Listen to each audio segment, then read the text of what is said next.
Sayap-sayap yang terkembang. Seri 2 suramnya Bayang-Bayang. Audiobook, novel silat, cerita, S.H. Mintarja, episode 234. Jika keadaan menjadi semakin gawat, maka kau memang harus memberikan laporan ke Pajang, berkata ibunya, bukan karena kita tidak memiliki kemampuan untuk melindungi diri sendiri. Tetapi laporan itu perlu bagi Pajang untuk membuat penilaian menyeluruh atas pertentangan yang telah terjadi antara Mataram dan Madiun. Juga penilaian Pajang atas beberapa daerah yang nampaknya telah meninggalkan kesetiaannya kepada Pajang karena gemerincing keping-keping uang. Baik ibu, pada saat yang tepat, aku akan pergi ke Pajang, jawab Risang. Dengan demikian, maka Risang pun semakin meningkatkan kesiagaannya. Ia mulai memanggil dan memeriksa para pengawal yang terlibat. Dalam keadaan yang semakin gawat, keutuhan dan kesatuan sikap para pengawal sangat dibutuhkan. Demikian pula kesediaan mereka untuk mematuhi setiap paugeran yang berlaku. Tanpa ragu-ragu Risang telah menjatuhkan hukuman bagi mereka yang bersalah. Risang sadar bahwa jika ia tidak bertindak demikian maka kewibawaannya akan terusik.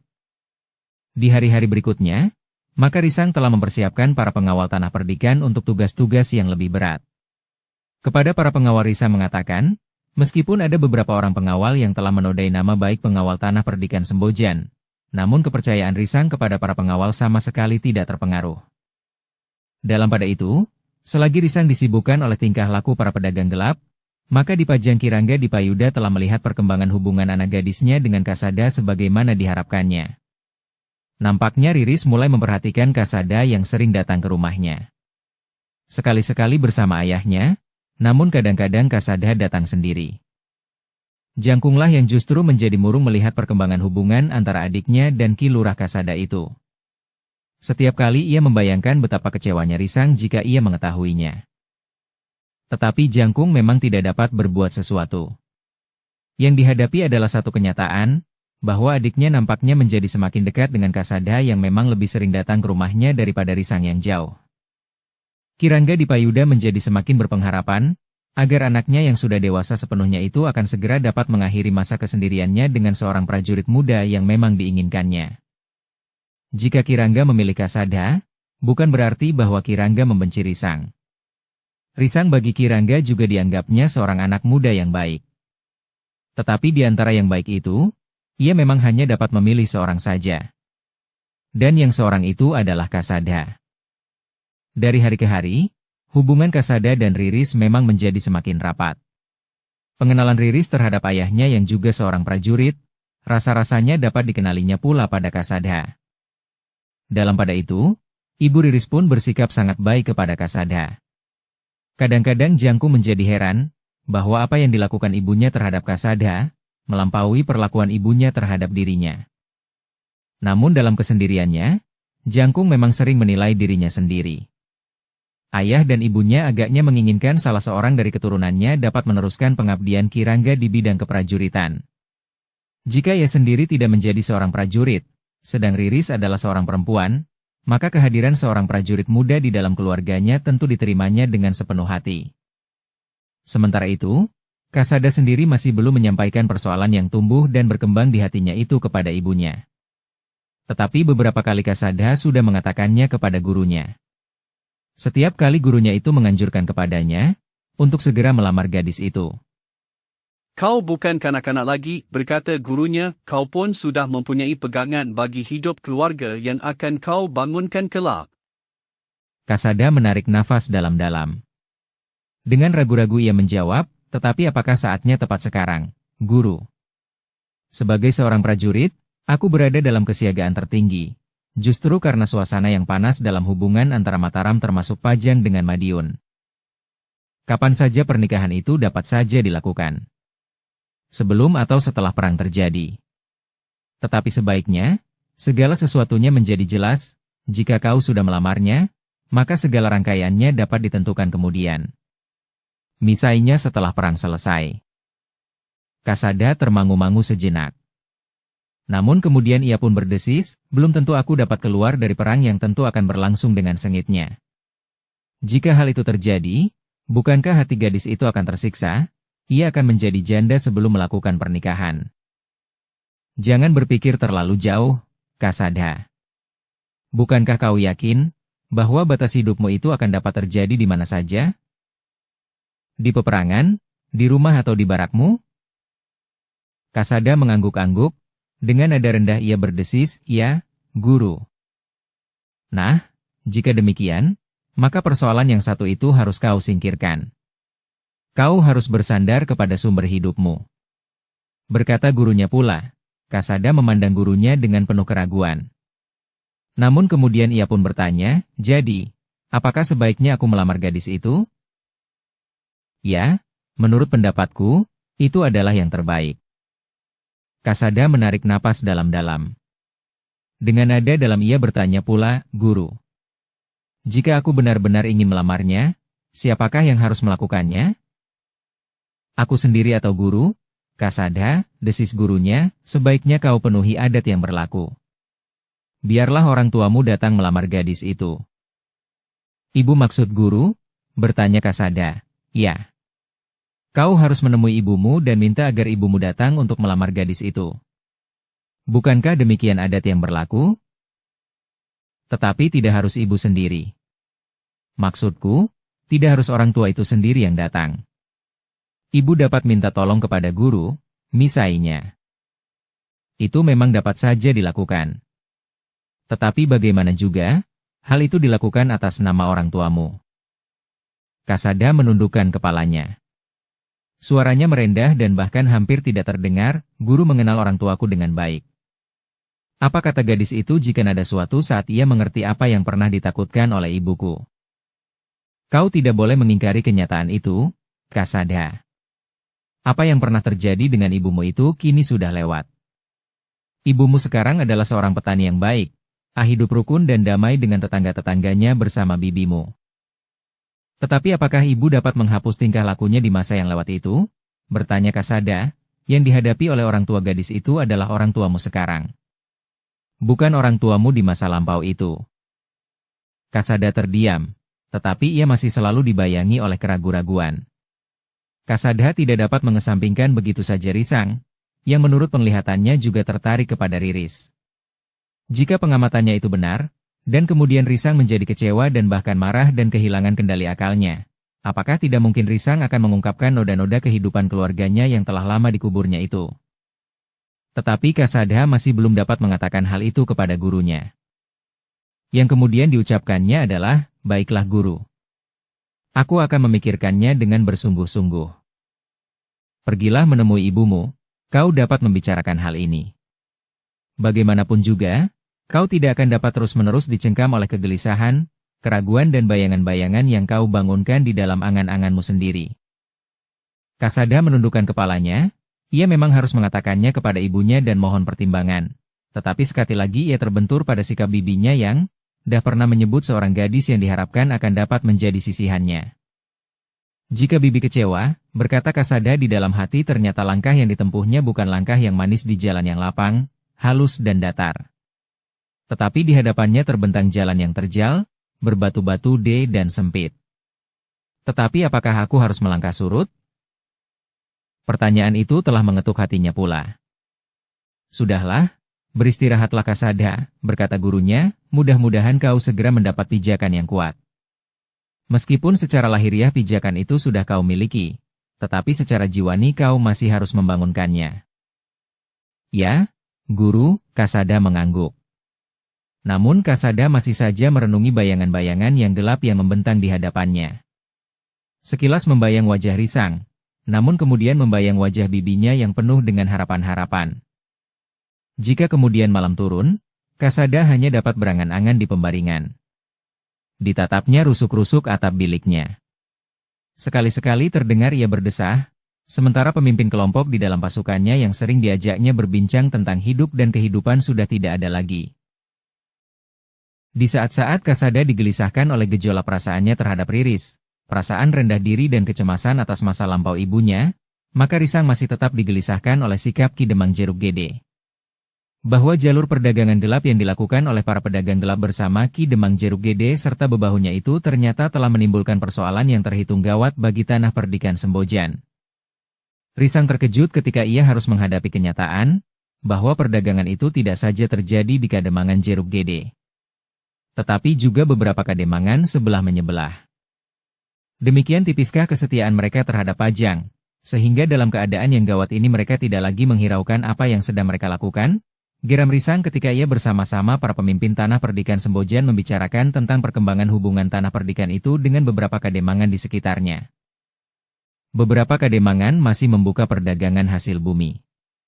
Tetapi karena hasil bumi di kademangan mereka sendiri tidak begitu banyak sehingga tidak mencukupi permintaan, maka mereka telah menembus dinding Tanah Perdikan ini dengan cara yang tidak wajar.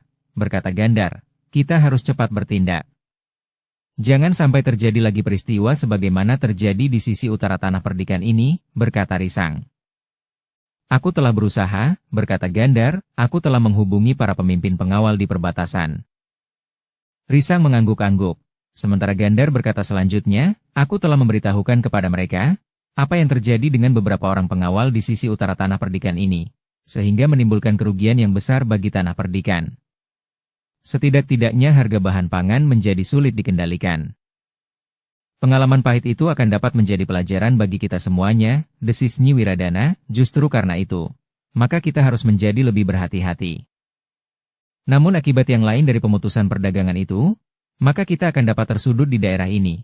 Ibu, berkata Risang, jika beberapa kademangan di sekitar kita telah diracuni dengan cara yang sama sebagaimana terjadi di kademangan Keleringan, maka persoalan Ain akan kita hadapi. Ibunya mengangguk-angguk. Perdagangan yang terjadi antara Tanah Perdikan Sembojan dengan kademangan-kademangan di sekitarnya memang akan dapat terganggu. Namun demikian, Tanah Perdikan Sembojan tidak boleh menyerah dan hanyut ke dalam perdagangan yang dapat menyulitkan kehidupan rakyat Tanah Perdikan itu sendiri. Karena Tanah Perdikan akan menjadi kekurangan beras. Namun pengaruh perdagangan dengan pedagang-pedagang gelap itu pun mulai menekan Tanah Perdikan Sembojan. Beberapa kademangan yang terpengaruh oleh para pedagang gelap, mulai menyudutkan Tanah Perdikan Sembojan di hidang perdagangan. Mereka mulai mempersulit arus perdagangan dengan Tanah Perdikan. Beberapa orang pedagang yang terbiasa membeli hasil kerajinan tangan dari Tanah Perdikan Sembojan mulai mengurangi jumlah pembeliannya. Kemudian perdagangan ternak dan telur. Bahkan gula kelapa. Sebelum Tanah Perdikan Sembojan membuka perdagangan bahan hasil buminya, maka perdagangan yang lain akan tetap dipersulit. Berkata Demang Jeruk Gede. Menghadapi sikap itu, Risang memang menjadi sedikit cemas. Tetapi keputusan para pemimpin Tanah Perdikan adalah tidak menyerah oleh tekanan-tekanan yang demikian. Jika ia membuka perdagangan bebas atas hasil bumi, maka itu akan berarti Sembojan telah berkhianat terhadap Pajang. Untuk menentukan sikap bagi seluruh rakyat Sembojan, maka Risang telah memanggil para demang yang tinggal dan mendapat limpahan kekuasaan di Tanah Perdikan Sembojan. Dalam pertemuan itu, Risang telah memantapkan sikapnya untuk tidak bekerja bersama dengan para pedagang gelap. Para demang yang termasuk di dalam wilayah Tanah Perdikan Sembojan, ternyata dengan bulat mendukung kebijaksanaan Risang yang menjadi bagian dari wujud kesetiaannya kepada Pajang. Kita tidak akan dapat digetarkan oleh ancaman-ancaman dari luar Tanah Perdikan, berkata salah seorang dari mereka, bahkan seandainya semua jenis perdagangan berhenti, Tanah Perdikan tidak akan tergoyahkan. Kita dapat memenuhi segala kebutuhan kita sendiri, meskipun untuk sementara kita tidak dapat menjual kelebihan dari hasil kerajinan, ternak dan gula kelapa keluar. Tetapi pengaruhnya tidak akan begitu besar bagi kesejahteraan Tanah Perdikan ini dalam keseluruhan. Kesempatan para demang itu membuat Risang semakin berketetapan hati. Namun kepada mereka Risang pun berkata, yang kita hadapi bukan saja sekedar kademangan Jeruk Gede, kademangan Jati Arang dan kademangan-kademangan lain yang telah kehilangan pegangan, tetapi di tengah-tengah mereka telah hadir pula kekuatan-kekuatan para pedagang gelap yang berhasil mempengaruhi beberapa orang Senapati Madiun dan melibatkannya dalam perdagangan gelap itu. Dengan demikian, maka para bebahu Tanah Perdikan itu pun menyadari bahwa semua kekuatan, baik kekuatan kewadagan, kekuatan kepemimpinan serta kekuatan perdagangan harus dikerahkan sebaik-baiknya untuk melawan tekanan-tekanan dari beberapa kademangan yang ternyata telah kehilangan pegangan. Namun tidak semua kademangan di seputar Tanah Perdikan memusuhi Tanah Perdikan Sembojan karena pengaruh para pedagang gelap itu. Sehingga dengan demikian, jalur perdagangan keluar tidak mutlak terputus. Kademangan Kedung Jero ternyata tidak terpengaruh oleh perdagangan gelap yang menghisap bahan pangan sebanyak-banyaknya. Kademangan Kedung Jero memang bukan kademangan yang terlalu subur dengan bahan pangan, sehingga luput dari perhatian para pedagang gelap itu. Bahkan Kademangan Kedung Jero menggantungkan sebagian kebutuhan bahan pangannya dari tanah perdikan Sembojan. Menghadapi keadaan itu, ternyata Risang masih akan berusaha mengatasinya sendiri. Ketika ibunya bertanya kepadanya, apakah ia akan melaporkannya kepada Pajang, maka Risang itu pun menjawab, "Ibu, aku masih mempunyai keyakinan untuk dapat mengatasinya sendiri. Seperti pendapat para demang di lingkungan tanah perdikan bahwa kami tidak menggantungkan diri kepada siapapun. Kami dapat berdiri sendiri, mencukupi kebutuhan sendiri dan terutama kami akan tetap berdiri sebagai bagian dari keutuhan kuasa Pajang di dalam lingkungan Kesatuan Mataram." Baiklah Risang, jika kau akan mengatasi persoalan ini, itu tentu lebih baik. Jika segala sesuatunya kita menggantungkan diri kepada Pajang, maka kita tidak akan pernah menjadi tanah perdikan yang dewasa. Kecuali jika dengan terbuka Madiun menyerang tanah perdikan, maka sudah tentu kita akan minta Pajang melibatkan dirinya.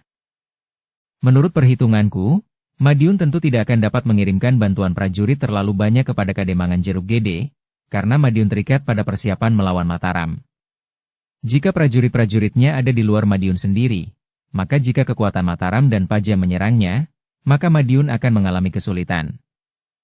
Baiklah, namun dengan demikian maka kau harus mengerahkan segenap kekuatan dan kemampuan tanah perdikan ini, desis Nyi Wiradana, kemudian kau harus mengatasi kekuatan Kademangan-Kademangan yang sudah mengingkari kesetiaannya kepada Pajang yang tentu akan dibantu oleh kekuatan prajurit Madiun. Ya Ibu, jawab Risang. Juga hambatan di bidang perdagangan, berkata ibunya pula. Ya, Ibu, jawab Risang, juga tentang kewibawaan. Kau memang harus selalu menjaganya, berkata ibunya. Risang mengangguk-angguk. Ia sudah bertekad bulat untuk menyelesaikan persoalannya dengan beberapa kademangan yang sudah terbius oleh gemerincingnya keping-keping uang para pedagang bahan pangan yang justru mengambil kesempatan dalam gejolak yang terjadi antara Mataram dan Madiun. Namun ketika Kiai Badra mendengar persoalan itu, maka ia pun menasehati Risang untuk memberitahukan persoalan yang timbul itu ke Pajang. Kau tidak akan menggantungkan dirimu kepada Pajang. Kau akan menyelesaikan persoalan tanah perdikan ini sendiri sebagai satu lingkungan yang dewasa. Tetapi persoalan yang kau hadapi ini sebaiknya memang diketahui oleh Pajang.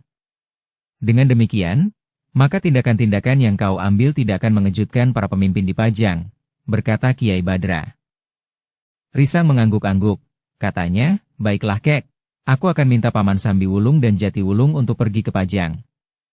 Mereka akan dapat menghubungi Kasada yang akan membawa laporannya kepada para pemimpin keprajuritan yang lebih tinggi. Akhirnya Risang memang minta agar Sambiwulung dan Jatiwulung untuk pergi ke Pajang, menemui Kasada untuk menyalurkan laporannya tentang keadaan di tanah perdikan Sembojan. Kami masih berusaha untuk menyelesaikan persoalan ini sendiri, pesan Risang, kecuali jika Madiun langsung mencampuri persoalan ini. Sambiwulung dan Jatiwulung itu pun mengangguk mengiyakan. Mereka sendiri memang sependapat dengan petunjuk Kiai Badra itu. Namun Risang masih juga berpesan, tetapi paman berdua harus segera kembali. Kita memerlukan kehadiran paman berdua di tanah perdikan ini.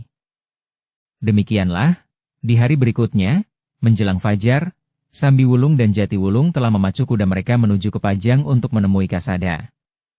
Sementara itu, di tanah perikan, Risang telah mempersiapkan diri sebaik-baiknya untuk menghadapi perkembangan keadaan yang nampaknya memang menjadi semakin suram. Namun dalam keadaan yang demikian, Risang justru masih belum melepaskan bebahu Jeruk Gede yang berada di tanah perdikan. Yang semula berada di tanah perdikan karena keadaan wadagnya, namun yang kemudian justru karena persoalan yang timbul antara tanah perdikan Sembojan dengan Kademangan Jeruk Gede. Tetapi bebahu yang masih tertahan di tanah perdikan itu sendiri justru dapat mengerti sikap Risang. Apalagi ia diperlakukan dengan baik di tanah perdikan. Bebahu itu pun mengerti sepenuhnya sikap Risang yang tidak mengizinkan bahan pangan dari tanah perdikan Sembojan itu mengalir keluar. Sementara itu Risang masih juga memeriksa para pengawal yang terlibat ke dalam perdagangan gelap itu. Risang dengan teliti menelusuri kematian kedua orang tanah perdikan yang terbunuh dalam hubungannya dengan perdagangan gelap itu. Kami harus menemukan orang yang bersalah dan menghukumnya, berkata Risang. Dalam pada itu, nampaknya para pedagang gelap itu telah mendendam kepada Risang yang bersikap keras terhadap mereka. Bersama para bebahu dari Jeruk Gede dan Jati Arang, para pedagang gelap itu masih saja berusaha untuk mempengaruhi, membujuk dan menakut-nakuti rakyat tanah perdikan, terutama yang tinggal di dekat perbatasan untuk menjual bahan pangan kepada mereka. Memang masih ada saja orang-orang tanah perdikan yang tergelitik untuk menerima uang lebih banyak dari hasil penjualan bahan pangan di lingkungan tanah perdikan sendiri. Namun para pengawal tanah perdikan yang namanya telah dinodai oleh beberapa orang kawan mereka sendiri, menjadi lebih berhati-hati. Mereka melakukan pengawasan lebih ketat lagi terhadap lalu lintas perdagangan terutama keluar dari lingkungan tanah perdikan. Dalam pada itu, Sambiwulung dan Jatiwulung telah menjalankan perintah Risang dengan baik. Demikian mereka menemui Kasada, maka mereka pun segera minta diri. Tunggu, cegah Kasada, kita akan bertemu dan berbicara dengan Kirangga di Payuda. Apakah tidak cukup Angger Kasada saja yang menyampaikannya? Bertanya Sambiwulung. Sebaiknya paman berdua bertemu langsung dengan Kirangga, jawab Kasada. Ketika hal itu kemudian disampaikan kepada Kirangga, maka Kirangga itu pun bertanya, apakah maksud Risang? Kami harus mengirimkan bantuan beberapa kelompok prajurit ke tanah perdikan untuk mengatasinya? Perintahnya belum sampai. Sekian, Kirangga. Kami hanya diperintahkan untuk melaporkan peristiwa yang terjadi di tanah perdikan itu. Sementara Angger Risang masih berusaha untuk menyelesaikan persoalan ini dengan kemampuan yang ada di tanah perdikan sendiri, kecuali jika Madiun langsung ikut campur dalam persoalan ini atau tanah perdikan sudah tidak mampu lagi mengatasinya. Jawab Sambiwulung. Kirangga mengangguk-angguk. Namun Kirangga pun kemudian telah minta Sambiwulung dan Jatiwulung untuk tinggal lebih lama lagi di Pajang. Aku minta kalian menunda perjalanan kalian semalam lagi, berkata Kirangga, tetapi tanah perdikan itu sangat mengharapkan kami cepat-cepat kembali. Tanah perdikan membutuhkan setiap orang untuk berada di tempatnya, berkata Sambiwulung. Aku mengerti. Tetapi persoalannya tidak terlalu sederhana. Bukan sekedar tanah perdikan dapat menjaga dirinya sendiri atau tanah perdikan Sembojan tidak dapat digoyahkan oleh keadaan itu. Tetapi yang akan dianggap penting oleh Pajang justru sikap beberapa kademangan di sekitar tanah perdikan Sembojan. Jika mereka terlibat dalam perdagangan gelap yang menguntungkan Madiun, bahkan mereka telah mengundang perlindungan prajurit Madiun meskipun tidak melalui jalur yang sewajarnya. Karena hal itu tentu hanya dilakukan oleh 1-2 senapati yang memiliki kekuasaan atas pasukan prajurit. Sementara perlindungan itu akan menghasilkan keuntungan kebendaan, maka soalnya menjadi tidak terlalu sederhana. Dengan demikian maka beberapa kademangan itu telah mengingkari kedudukannya sebagai bagian dari lingkungan wilayah Pajang. Dukung channel Novel Silat dengan subscribe, follow, like, komen dan share. Sambiwulung dan Jatiwulung mengangguk-angguk, ia mengerti maksud Kirangga di Payuda. Karena itu, maka keduanya pun setuju untuk menunda perjalanan mereka kembali ke tanah perdikan Sembojan sampai ke hari berikutnya. Hari itu Kirangga di Payuda telah bertemu dengan Ki Tumenggung Jayayuda untuk menyampaikan laporan yang dibawa oleh Sambiwulung dan Jatiwulung. Ternyata Ki Tumenggung tertarik sekali dengan laporan itu. Dengan cepat Ki Tumenggung menghubungi pimpinan keprajuritan Pajang untuk menyiapkan surat tekancingan bagi Risang yang memberi wewenang kepada tanah perdikan Sembojan, justru memulihkan kewibawaan Pajang di kademangan-kademangan yang ternyata sudah berpaling dari ikatan kesatuannya dengan Pajang. Sambiwulung dan Jatiwulung memang menjadi berdebar-debar ketika kemudian ia tahu tugas yang dibebankan kepada tanah perdikan Sembojan. Bukan sekedar menegakkan kewibawaan tanah perdikan itu sendiri, tetapi justru mengemban tugas yang lebih besar yang diberikan oleh Pajang. Surat kekancingan yang melimpahkan wewenang itu merupakan tugas yang didasari atas kepercayaan yang sangat besar dari Pajang kepada tanah perdikan Sembojan. Sehingga dengan demikian justru menuntut pertanggungan jawab yang berat. Kami menunggu laporan berikutnya, berkata Ki Tumenggung Jayayuda. Lalu katanya pula, jika memang diperlukan Pajang akan mengirimkan bantuan langsung ke tanah perdikan. Jika perang memang harus dimulai dari arah selatan, maka Pajang akan siap melakukannya. Namun seperti yang dipesankan oleh Risang, bahwa untuk sementara tanah perdikan Sembojan masih belum memerlukan bantuan. Tanah perdikan Sembojan akan berusaha untuk mengatasinya. Juga dalam mengemban tugas yang dibebankan oleh Pajang, berkata Sambiwulung. Demikianlah, dengan beban tugas itu, Sambiwulung dan Jatiwulung minta diri di keesokan harinya, menjelang fajar sebagaimana ia berangkat dari tanah perdikan Sembojan. Salamku kepada Risang, pesan Kasada, dan baktiku kepada ibu dan semua sesepuh di tanah perdikan Sembojan. Sambil tersenyum Sambiwulung menjawab, baiklah. Aku akan menyampaikannya kepada Risang dan kepada para sesepuh. Kasada menarik napas dalam-dalam. Namun ketika kemudian Sambiwulung dan Jatiwulung itu melarikan kudanya meninggalkan barak keprajuritan itu, Kasada mengerutkan dahinya, ia membayangkan bagaimana sikap Risang jika ia mengetahui bahwa Kasada itu telah menjadi semakin dekat di sisi Riris. Kasada itu mengibaskan kepalanya, seakan-akan ingin mengusir angan-angannya itu. Namun ia tidak dapat ingkar, bahwa ia tahu benar apa yang diharapkan Risang di saat Riris itu hadir dalam upacara saat Risang diwisuda menjadi kepala tanah perdikan Sembojan. Namun Kasada itu pun tidak mau terlalu lama dicengkam oleh kegelisahan itu. Lapun segera turun ke sanggar untuk melemaskan urat-urat di tubuhnya sebelum ia memasuki tugas-tugasnya sebagai seorang lurah prajurit di hari itu. Sementara itu, Sambi Wulung dan Jati Wulung telah berpacu dengan cepatnya meninggalkan Pajang. Keduanya ingin secepatnya sampai di tanah perdikan Sembojan, meskipun mereka menyadari bahwa perjalanan mereka adalah perjalanan yang panjang, sehingga memerlukan waktu untuk beristirahat di perjalanan. Keinginan Sambi Wulung dan Jati Wulung untuk segera menyampaikan surat yang memberikan kewenangan kepada Risang itu telah mendorong mereka untuk segera sampai di tanah perdikan. Tetapi mereka tidak dapat mengingkari kenyataan akan keterbatasan kekuatan kuda-kuda mereka. Kasihan, desis Jati Wulung, kita tidak dapat memaksa kuda-kuda itu untuk berlari tanpa beristirahat. Sambi Wulung tersenyum sambil menjawab, "Iya. Aku kasihan juga kepada tenggorokanku yang kering dan perutku yang mulai menggelitik."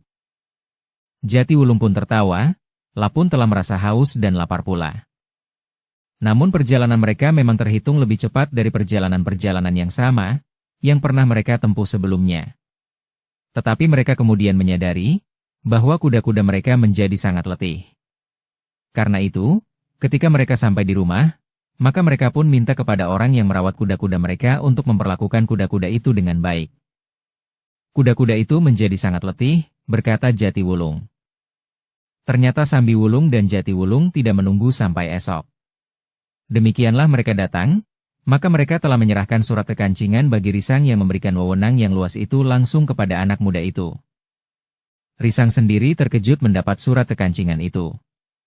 Ketika ia menyampaikan hal itu kepada ibunya, maka ibunya itu pun berkata, itu adalah lambang kepercayaan Pajang kepadamu Risang. Karena itu, kau harus mengembannya dengan penuh tanggung jawab. Risang mengangguk kecil, katanya, tugas yang berat ibu. Tetapi sejalan dengan tugasmu sendiri di tanah perdikan ini. Justru dengan surat kekancingan itu, maka kau mempunyai kewenangan untuk bertindak di luar batas tanah perdikan ini atas nama Pajang. Namun dengan demikian mungkin kau harus berhadapan dengan sikap keras beberapa kademangan dan tentu saja beberapa kelompok prajurit Madiun. Risang mengangguk-angguk pula. Ia menyadari penuh apa yang harus dilakukan itu. Namun sejak ia menerima wewenang yang dilimpahkan Pajang itu, maka Risang telah melakukan persiapan-persiapan sebaik-baiknya, ia telah memanggil pula para bebahu tanah perdikan, termasuk para demang dan bahkan para bekel di padukuhan-padukuhan. Mereka telah diberitahu sejauh manakah wewenang yang dimiliki oleh tanah perdikan untuk mengembalikan kewibawaan Pajang di sekitar tanah perdikan Sembojan.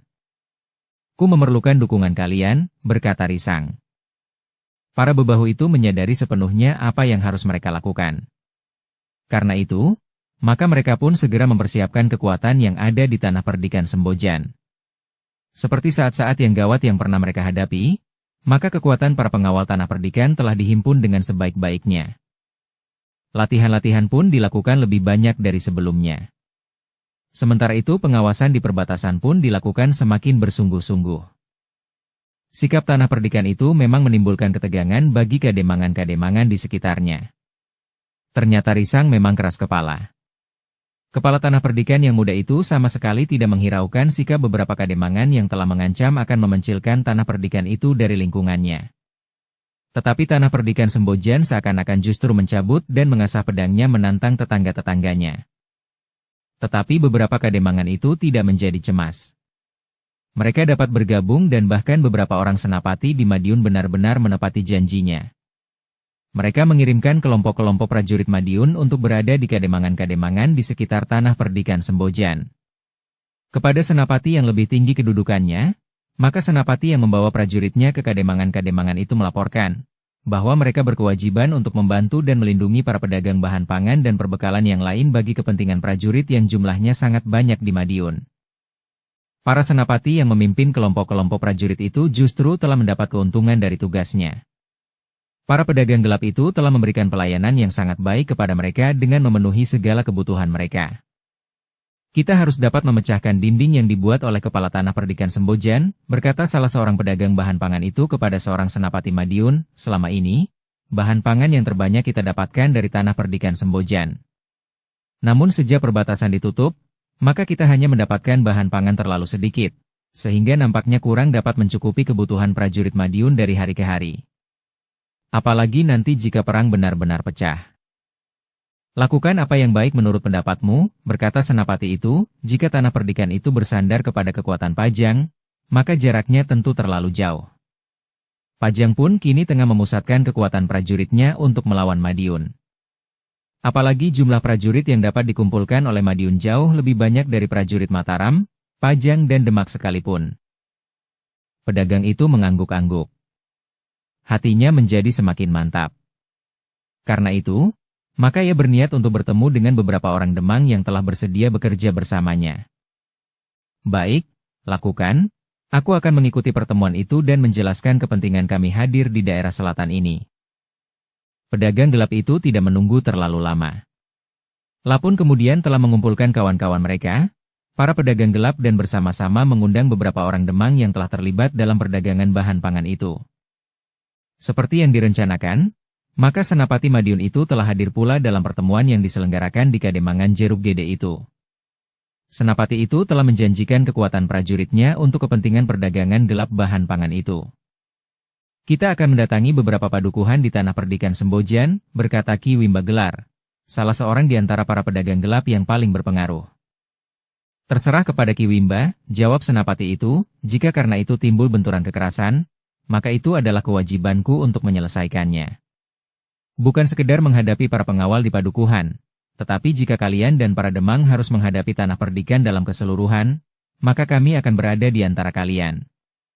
Agaknya benturan kekerasan yang demikian itulah yang terbaik. Kita mendapat alasan untuk menundukkan tanah Perdikan dan memaksa mereka memenuhi kebutuhan bahan pangan bagi kita. Sekali lagi aku tegaskan, Pajang tidak akan dapat ikut campur dengan segera. Ki Wimba Gelar menjadi semakin mantap. Karena itu, maka katanya, kita sudah kehilangan beberapa pedati bahan pangan. Kita harus mendapatkan gantinya dan bahkan berlipat ganda. Aku mempunyai alasan untuk memaksakan kekerasan terhadap tanah Perdikan, berkata Ki Demang Jeruk Gede. Apa alasanmu?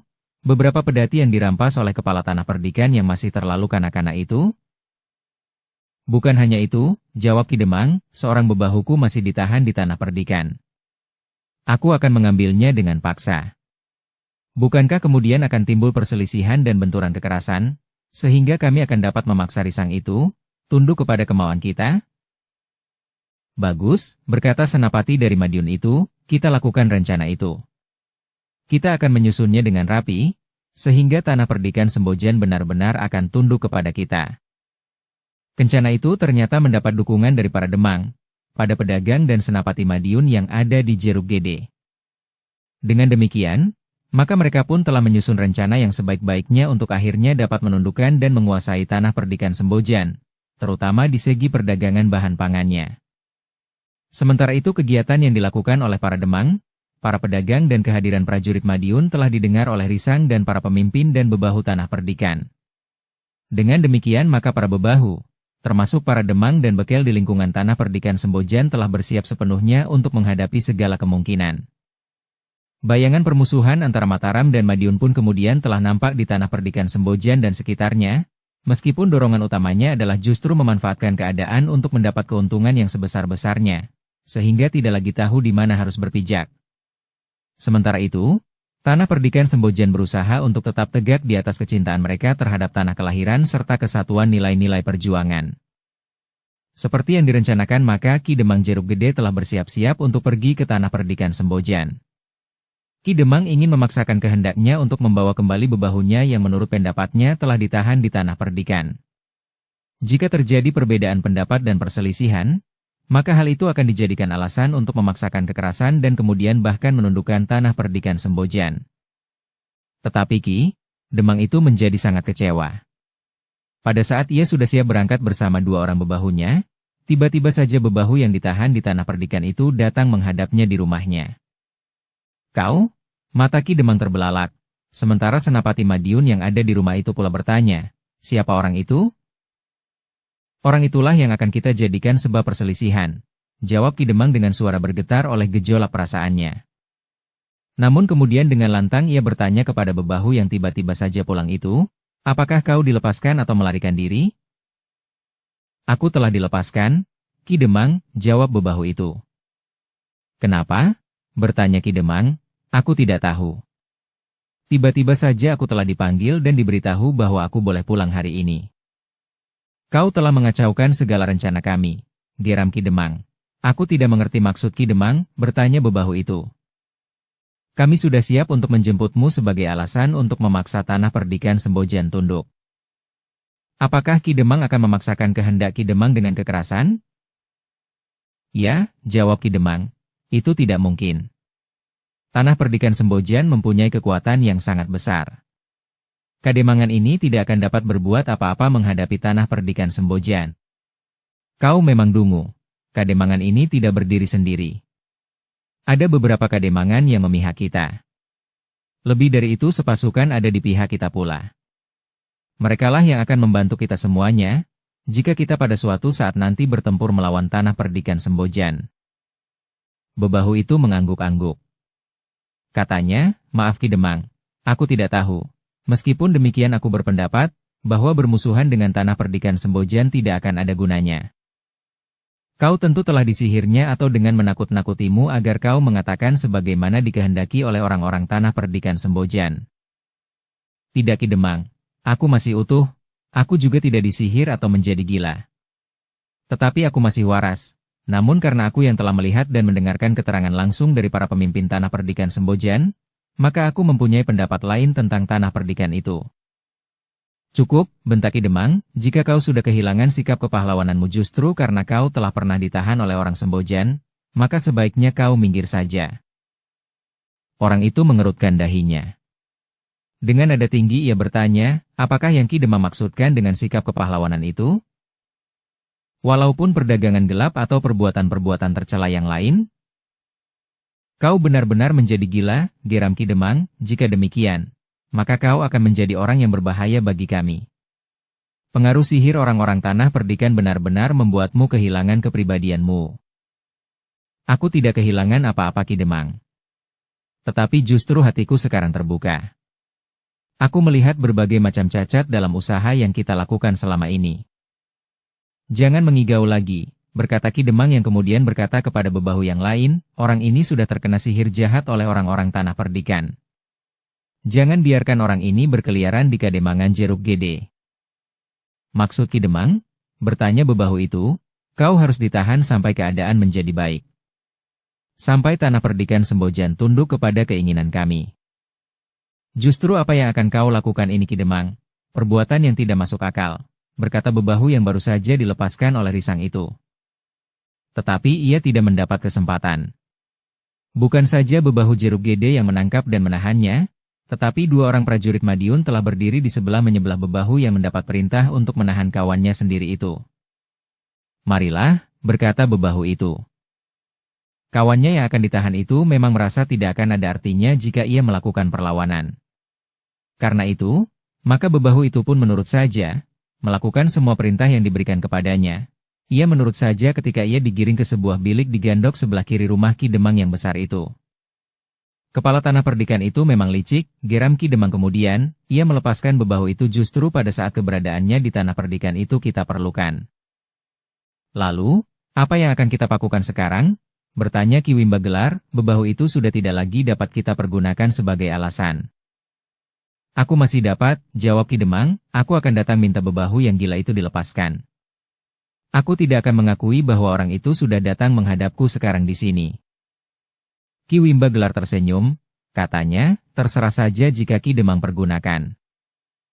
Alasan apapun dapat kita pergunakan, jawab Ki Demang, bukankah kita sekedar mencari alasan untuk memaksakan kekerasan terhadap tanah perdikan Sembojan?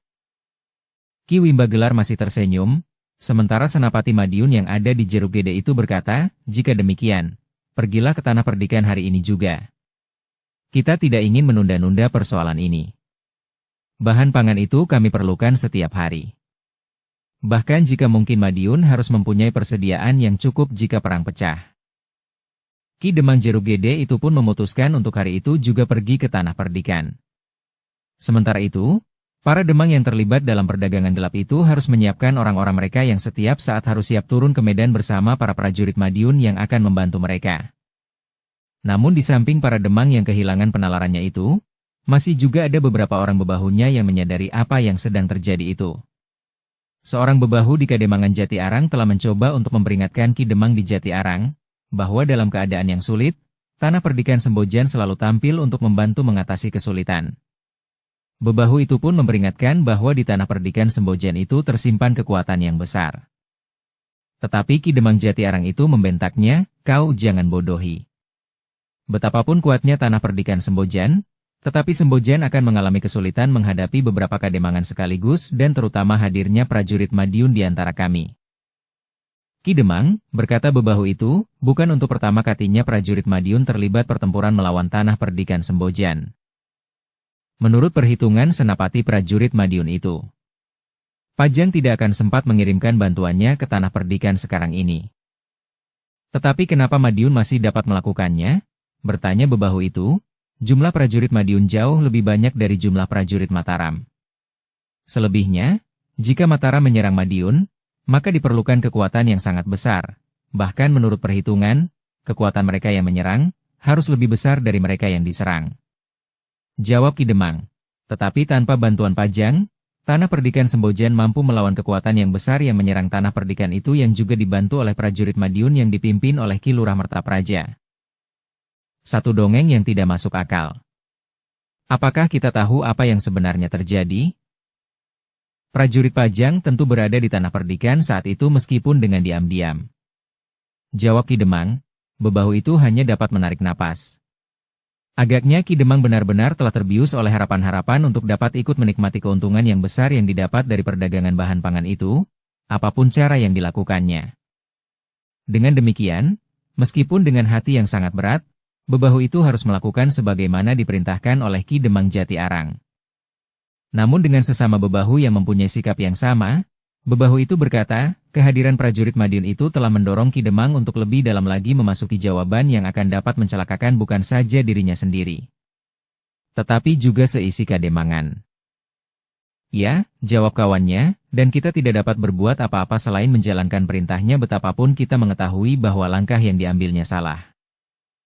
Para bebahu itu menjadi semakin sedih ketika mereka harus mempersiapkan anak-anak muda dan bahkan laki-laki yang masih mampu ke medan perang untuk memaksakan kehendak beberapa kademangan terhadap Tanah Perdikan Sembojan. Kademangan-kademangan yang dalam tata kehidupan yang wajar, justru lebih banyak berharap bantuan dari Tanah Perdikan Sembojan. Seperti yang direncanakan, maka Ki Demang Jerugede benar-benar telah pergi ke Tanah Perdikan untuk menemui Risang, kepala Tanah Perdikan Sembojan yang masih muda itu. Risang dan para pemimpin Tanah Perdikan telah menerimanya dengan baik, meskipun Risang menyadari akan sikap Ki Demang Jerugede yang memusuhinya itu. Meskipun Ki Demang telah diterima sebagai seorang tamu, tetapi wajah Ki Demang dan pengiringnya masih saja selalu nampak gelap. Sikapnya benar-benar menunjukkan sikap bermusuhan terhadap Risang dan para pemimpin Tanah Perdikan yang lain.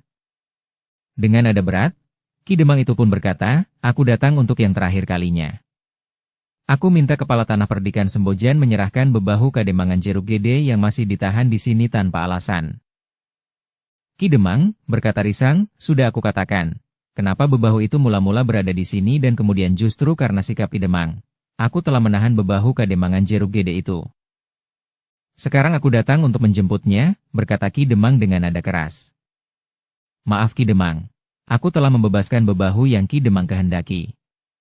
Mungkin orang itu langsung pulang ke rumahnya dan belum sempat menghadap untuk melapor kepada Ki Demang.